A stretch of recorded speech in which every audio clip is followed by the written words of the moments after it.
પરિક્રમા પૂર્ણ કરી આવેલા સુનિતાબેનનું તેમના પરિવાર દ્વારા ઉષ્માભેર સ્વાગત કરવામાં આવ્યું. કારતક સુદ પૂનમના દિવસથી પરિક્રમાની શરૂઆત કરી 125 દિવસે આ પરિક્રમા પૂર્ણ કરીને તેઓ ઘરે પરત ફર્યા. નર્મદાની પરિક્રમા જેનું અંતર કુલ 3600 કિલોમીટર જેટલું હોય તારીખ 15/11/2024 થી 17/3/2025 એટલે કે 123 દિવસની હતી, જેમાં એક દિવસનું આશરે 25 કિલોમીટર ચાલવાનું હતું. આ પરિક્રમામાં આશરે 700 થી 800 લોકો જોડાયા હતા, જેમાં યાત્રાની શરૂઆત ઓમકારેશ્વરથી શરૂ કરવામાં આવી. ત્યાંથી તેઓ વિમલેશ્વર પહોંચ્યા, જ્યાં નર્મદા અને સમુદ્રનો સંગમ થાય છે. ત્યાંથી તેઓ અમરકંટક કે જે નર્મદા નદીનું ઉદ્ગમ સ્થાન છે ત્યાં પહોંચ્યા, જ્યાં તેઓએ સંગમ થાણેથી જે જલ લીધેલું હતું એ માતાજીને સમર્પણ વિધિ કરી. ત્યારબાદ તેઓ ઓમકારેશ્વર પરત ફર્યા.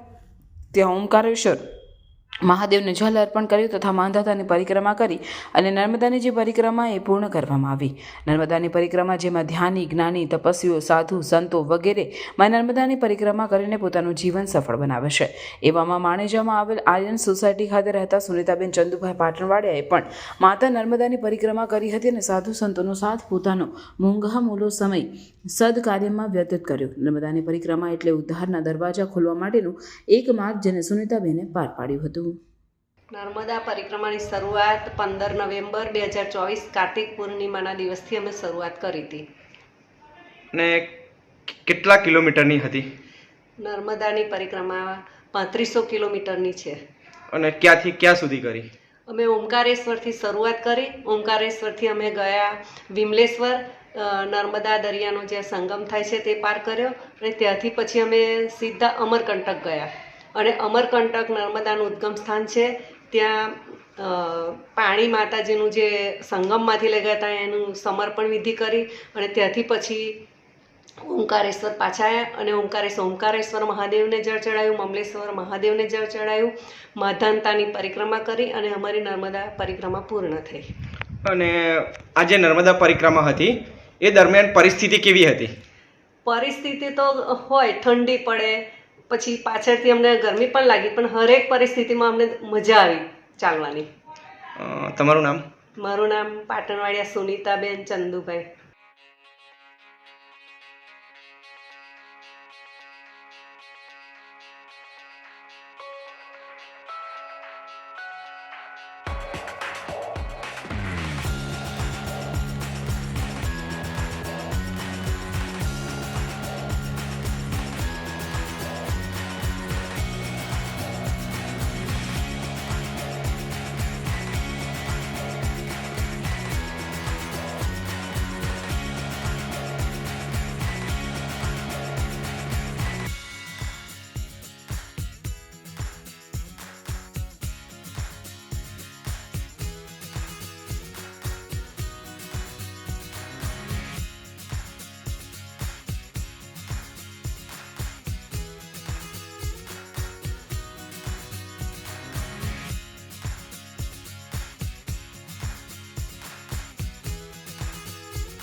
સમાચારોની અવનવી અપડેટ્સ માટે જોતા રહો સેક્યુલર ગુજરાત ન્યૂઝ.